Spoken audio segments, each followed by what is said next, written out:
7. Uma igreja que não teme a perseguição. Olha, pessoal, que matéria maravilhosa. Lição 7. Uma igreja que não teme a perseguição. Terceiro trimestre de 2025. Nesse canal, nós aprendemos escola bíblica dominical, aprendemos a Bíblia, a palavra de Deus, e também aprendemos aula de teologia totalmente grátis. Compartilha e se inscreva nesse canal. Vamos para a aula. Lição 7. Uma igreja que não teme a perseguição. Olha aí, ó. Uma igreja que não teme a perseguição. Texto áureo. Porém, respondendo Pedro e os apóstolos disseram: mais importa obedecer a Deus do que os homens. Atos 5 e 29. O apóstolo, cheio do Espírito Santo, Pedro, disse: mais importa obedecer a Deus do que aos homens. Tá vendo, irmãos? É bíblico nós obedecer aos homens. A Bíblia diz, Paulo falando, sujeitai a vossas autoridades. Mas aqui está falando, no caso, obedecer mais a Deus do que aos homens, quando as autoridades, o governo, ele coloca leis contra a palavra de Deus. Aí sim, Pedro fala, é melhor obedecer a Deus que aos homens. Por exemplo, o governo coloca lei que homem pode casar com homem. Aí, mais importa obedecer a Deus do que aos homens. O governo coloca aborto está liberado. Aí se cumpre. Mais importa obedecer a Deus do que aos homens. E muito mais, tá bom, pessoal? Então, Pedro, cheio do Espírito, disse: é melhor obedecer a Deus do que aos homens. Ele não destacou que nós temos que ser sujeitos aos homens, não. É só quando a lei do homem está quebrando o princípio da palavra de Deus. Verdade prática. Em relação à verdadeira igreja cristã, há duas verdades inegáveis. A igreja será perseguida. Deus a protegerá. Isso aqui é duas verdades inegáveis. A igreja sempre e sempre terá perseguição. Teve no passado, tem no presente e terá no futuro. Agora, uma coisa é garantida. Ela é protegida por Deus. No passado, Deus protegeu, protege hoje e protegerá no futuro. Jesus disse: as portas dos infernos não prevalecerão contra a minha igreja. Então, meu irmão, se você não tem essa revista, você pode abrir aí no livro de Atos, capítulo 5, que é a nossa referência. Introdução. Atos 5 está aqui, ó. Tá vendo? Atos 5. Agora vamos para a introdução. Desde o seu início, a igreja enfrenta oposição e perseguição por sua própria natureza. Sempre a igreja vai ter oposição e perseguição, por quê? Porque ela carrega a luz, ela carrega o sal da terra, a luz do mundo. Ela brilha. Quem brilha atrai oposição. Crescimento e prosperidade, luz, o bem, atrai coisa ruim. Tu quer ficar próspero, tu vai atrair opositores. Então a igreja sempre vai ter perseguição porque ela carrega a luz, carrega o amor, carrega a graça, carrega Deus, carrega a palavra. Ela carrega o bem e o mal fica incomodado. Lembra de Caim e Abel? O mal ficou incomodado com Abel. A igreja perseguida, os perseguidores. Na Bíblia vemos que as autoridades religiosas da época dos apóstolos começaram a se opor à igreja. Os políticos e as autoridades começaram a se opor contra a igreja. Primeiro foi contra Jesus. Jesus veio e os opositores tentaram barrar Jesus. Não conseguiu. Morreu e ressuscitou vitoriosamente. Aí agora os opositores, usados, é lógico, pelo diabo, para parar a igreja. Vamos matar Jesus. Não conseguiram. Aliás, conseguiram, mas ressuscitou, né? Vamos parar. Vamos parar o ministério desse homem. Nada parou. Agora vamos matar os apóstolos, vamos perseguir os apóstolos. Quem está por trás de toda perseguição é Satanás. Satanás está atrás da perseguição da igreja e tentando matar a igreja é o diabo. Lembra de Saulo, que era usado pelo diabo, querendo matar a igreja, e depois se converteu? Então, meu irmão, as autoridades, os perseguidores serão as autoridades. Quem mais persegue hoje a igreja é o governo, não é o vizinho aí. Tem vizinho endemoniado? Tem, mas não é todo mundo. Agora o governo, ele trabalha para o anticristo. O governo trabalha para o mal. Lembra que Jesus falou? O mundo jaz no maligno, entendeu?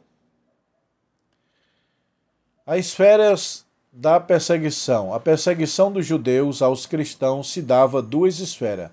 A religiosa, por verem a mensagem de Cristo por ameaça, e a política, os romanos procuravam aumentar o capital político dos judeus. Roma e Israel queria parar a igreja. Lembra de Apocalipse? E uma mulher fugia do dragão. Ali representa o quê? A perseguição do diabo.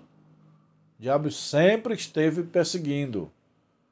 O mal sempre persegue o bem, mas o bem sempre vence o mal. Aqui é na esfera da política e das autoridades. Os políticos queriam acabar com a igreja, influenciado pelo diabo. Lembra de Herodes? Que está na Bíblia aqui, ó. Jesus nasceu. Aí Herodes, eu estou sentindo uma coisa aqui no meu coração de mandar matar as crianças. Olha aí, Jesus acaba de nascer, Herodes quer matar as crianças. Quem colocou o desejo no coração de Herodes para matar as crianças, hein? Quem colocou? O mal, Satanás. Quando Moisés nasceu para libertar Israel. O que Herodes mandou matar? É Faraó. Faraó mandou matar as crianças para pegar Moisés e não pegou. Então, o mal sempre vai perseguir o bem. As trevas sempre vai perseguir a luz. Detalhe, perseguir não significa acabar, porque Satanás colocou no coração de Herodes para matar as crianças, perseguir Jesus, mas não conseguiu. Faraó colocou no coração, o diabo colocou no coração de Faraó de matar as crianças. Não conseguiu parar Moisés.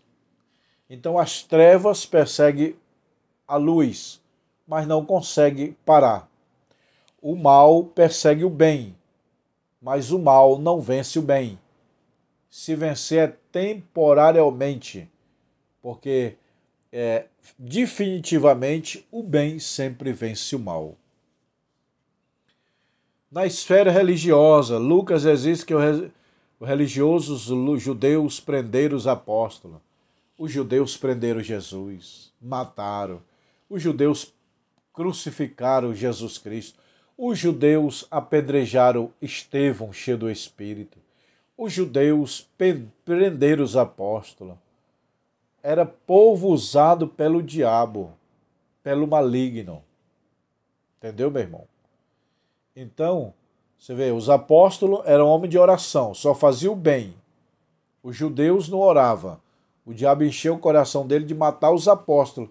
Mataram Paulo, mataram Pedro, Tiago, João, mataram todo mundo. Prenderam João, mataram Tiago, mataram João Batista. Entendeu? Então, meu irmão, agora eles matam até Deus permitir. Porque existe três vontades de Deus: a soberana, a condicional e a permissiva. Então, quando o diabo quer matar um cristão, ele pede permissão a Deus. Cabe Deus dizer sim ou não. Se Deus disser sim, morreu. Lembra de Jó? O diabo falou: Deus, eu vou tentar a vida de Jó. Sim ou não? Se o senhor disser não, é não. Se eu dizer sim, é sim. Vai. Deus disse vai. Então, meu irmão, tudo que o diabo faz está debaixo da permissão de Deus. O diabo mata quem ele quiser. Mata quem Deus permitir. Na esfera política, vemos que a perseguição se dá na esfera estadual e na natureza mais política da esfera política. Meu irmão, política é um alvo muito forte do diabo, porque eles não têm a visão de Deus, não têm o princípio de Deus, entendeu? A igreja enfrentará oposição. Antes, deixa eu ler isso aqui, ó, importante. A Bíblia diz que eles, os anjos, estão a serviço daqueles que hão de herdar a salvação. Os anjos estão a serviço daqueles que vão para o céu. Pedro era guardado na prisão e os anjos livraram. Detalhe, pessoal, ó, tem muita gente que fala assim, a Bíblia diz que Pedro estava preso. Não é isso. A Bíblia diz, e Pedro era guardado na prisão, e aí, enquanto a igreja fazia contínua oração por ele a Deus. Observa a palavra. E Pedro era guardado na prisão. Guardado, não preso. Pedro era guardado na prisão, não preso. Quem estava preso não era Pedro, quem estava preso era os Herodes, era os judeus presos na prostituição, na idolatria. Uma vez eu ia pregar a pregação. Paulo e Silas foram presos. Não tem aquele Atos que eles começaram a pregar e a orar e o alicerce tremeu. Não tem aquela história. Era meia-noite, Paulo e Silas começaram a orar e moveu-se a prisão, lembra? Eu ia pregar isso aí. Quando eu falei assim, ó, eu vou pregar a prisão de Paulo e Silas. Aí Deus falou no meu coração, não pregue a prisão de Paulo e Silas, porque Paulo e Silas nunca estavam presos. Eles não estavam presos, meu filho. Pregue quem estava preso era Roma, na idolatria e na prostituição. Aí foi uma luz, o Espírito Santo me revelando. Eu falei, irmãos, eu não vou pregar Paulo e Silas na prisão, porque Paulo e Silas não estavam presos. Eles estavam temporariamente guardados na prisão. Quem estava preso era Roma, na prostituição e na idolatria. Meu irmão, que glória aquele culto foi, glorioso. Então vamos lá, aprender mais um pouco. A igreja enfrentará oposição, a igreja sempre enfrentará oposição de um jeito ou de outro. Isso acontece porque o cristianismo bíblico, na sua natureza, acolhe a todos e também estabelece princípios que deseja seguir. Por muitas vezes é visto como antiquado. Por que a igreja sempre perseguição? Porque a igreja é luz e as trevas querem parar a luz. No mundo tem dois mundos, o mundo espiritual, o mundo do bem e o mundo do mal. O mundo do mal sempre quer parar o mundo do bem. Caim queria parar Abel.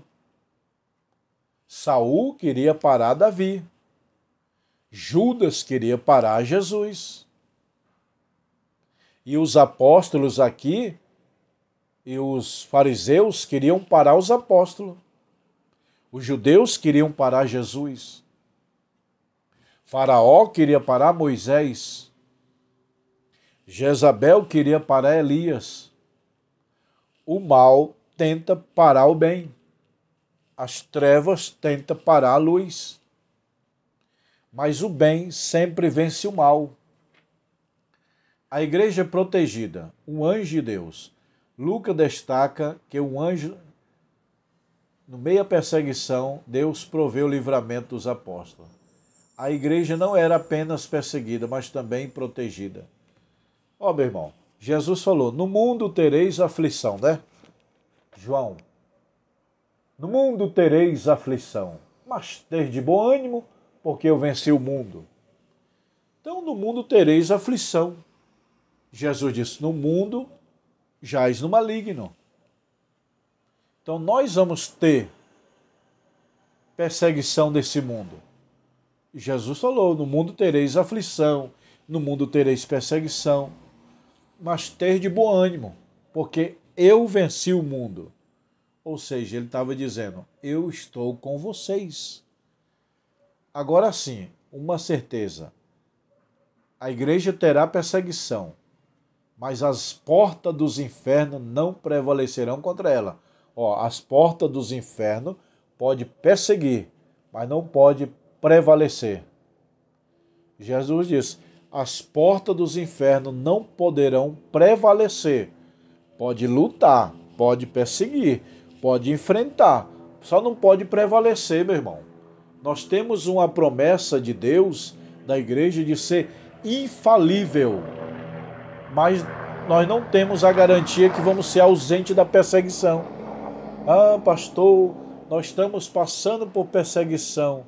Jesus garantiu, no mundo tereis perseguição, no mundo tereis aflição, mas tede bom ânimo, as portas dos infernos não prevalecerão contra a minha igreja. Intercessão da igreja. Em Atos 12, a igreja fazia contínua oração por Pedro. Intercessão. A igreja era uma igreja de oração. E Pedro aparentemente estava preso. Do ponto de vista humano, Pedro estava preso. Do ponto de vista divino, Pedro era guardado. E não tem uma parte assim, Pedro estava preso. Não. O que a Bíblia diz é, Pedro era guardado na prisão, enquanto isso a igreja fazia contínua oração por ele a Deus. Pedro era guardado na prisão. Guardado é diferente de ser preso. Paulo foi guardado na prisão, Pedro foi guardado na prisão, Jesus era guardado na prisão, João Batista foi guardado na prisão. Guardado, não preso. Por quê? Ele sai na hora que Deus quiser, meu irmão. É igual um passarinho. O passarinho está dentro da gaiola. O passarinho está preso? Não, está guardado. É só abrir a gaiola que ele sai. Preso está os filhos do diabo. Na idolatria, na prostituição, na inveja. Entendeu, pessoal?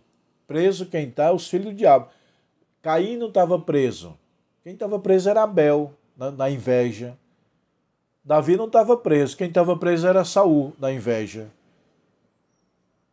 Moisés não estava preso. Quem estava preso era Faraó, com inveja.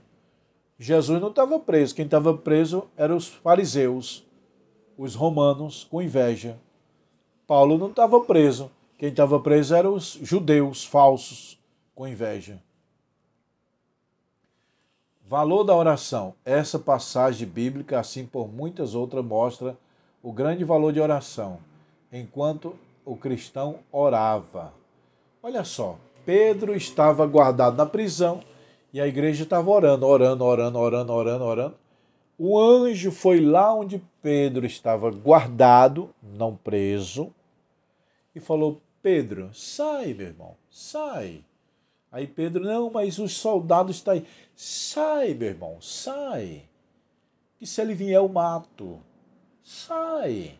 Aí Pedro saiu. Soldado, nem tente impedir eu tirar Pedro dessa prisão. Porque se você pensar em impedir, eu lhe mato. Então fique quietinho no seu lugar. Tá bom? Eita. O valor da oração. Essa passagem bíblica e assim por muitas outras mostra grande valor da oração. A oração é uma chave que abre todas as portas. A oração é uma chave espiritual. Tá bom? E lembrando que, olha só, isso aqui é interessante, ó. A oração é um escudo. A oração é um escudo. Você se defende. A oração não é uma arma de ataque. Ela não ataca. O escudo não ataca. O escudo é para se defender. A oração se defende, ó. A oração é um escudo, tá bom? A oração não é uma arma de ataque. A oração é uma arma de defesa. Entendeu? Agora, o que é arma de ataque? A espada do Espírito, sim. Essa é a arma de ataque. Lá vem Satanás. Aí Jesus, tá escrito, tá escrito, tá escrito. Toma, Satanás, toma, Satanás. A espada defende e ataca. Olha só. Pá, defende e ataca. Aqui é a espada. A espada do soldado serve para defender ele e atacar. Pá. Satanás, está escrito, não tentarás ser o teu Deus. Satanás, está escrito, Satanás, está escrito, Satanás, está escrito. Entendeu? Então, a palavra é a espada do Espírito. A espada se protege e ataca. Já a oração é só arma de defesa, meu irmão. Você não pode orar para Deus matar. Mata, Jesus, mata. Não. Me livra, me livra. É igual Israel. Israel está lá em briga com o Irã. Nós estamos em 2025, em junho, e nesse momento Israel está atacando o Irã e Israel estão em briga. Israel não é o exército de ataque. Israel é um exército de defesa. Você sabia disso ou não? Vocês nunca viram Israel atacando. Nunca, nunca vão ver. Israel revida o que atacaram. Então Israel está lá bem quietinho, fazendo festa, adorando a Deus. Aí recebe bomba. Pá! Aí ele revida. Ele se defende. Israel não é um exército de ataque. Você não vê Israel. Israel atacou a nação que estava quietinha. Não. Israel tem um exército de defesa, autodefesa. Agora, se eles forem atacados, nós somos bonzinhos, nós não vamos revidar, não. Não, tem que revidar para parar o próximo. Entendeu? Para mostrar poder. Então, Israel tem um exército de defesa e não ataque, tá bom? É igual a oração. É uma arma de defesa. A oração é uma arma de defesa. A palavra é defesa e ataque. A igreja destemida, testemunho com poder. Tão logo foram libertos, os apóstolos começaram a testemunhar sua fé. De nenhuma forma se sentiram intimidados, estiveram capacitados pelo poder do alto. Então, meu irmão, a igreja que não tinha medo do diabo, medo dos judeus, de romanos. Pedro quer matar, pode mandar matar. Quer prender, pode mandar prender. Só que o melhor obedecer a Deus do que aos homens.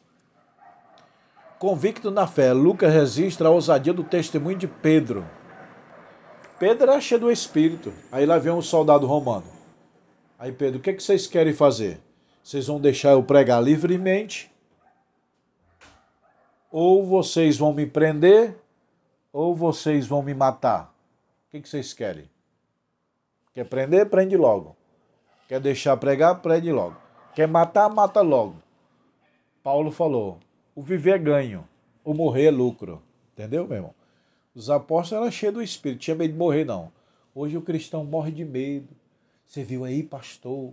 Estão perseguindo a igreja, estou com medo. Você viu aí o chip, você viu aí o que o governo quer fazer, a lei diabólica. Pedro não estava nem aí, meu irmão. Pedro quer mandar matar, mata. Quer mandar prender, prenda. Se quiser deixar solto, eu vou pregar o evangelho.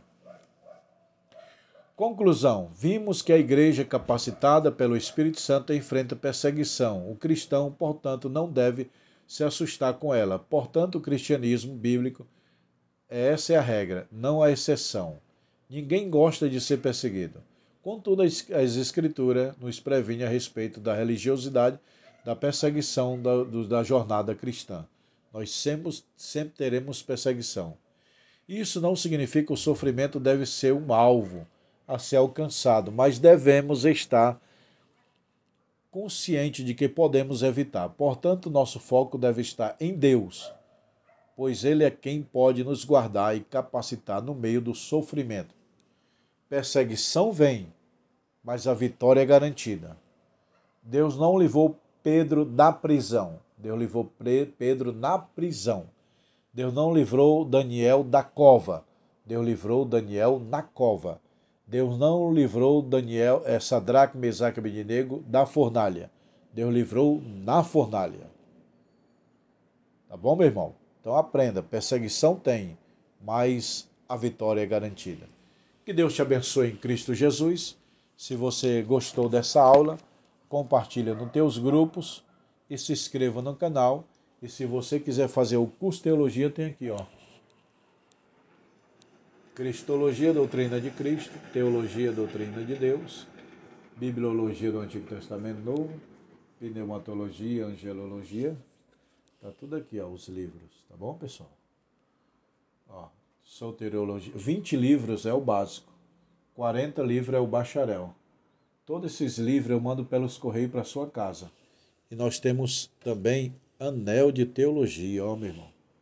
Anel fino e anel grosso, ó. Mas só quero um anel grosso. Pedra ametista, tem o alfa e o ômega. A formatura é uma vez por ano. Nós entregamos os canudos de formatura, tá aqui, ó. E se você quiser o seu anel, pode comprar, sendo aluno ou não. E se você quiser os livros, me chama no WhatsApp, tá bom?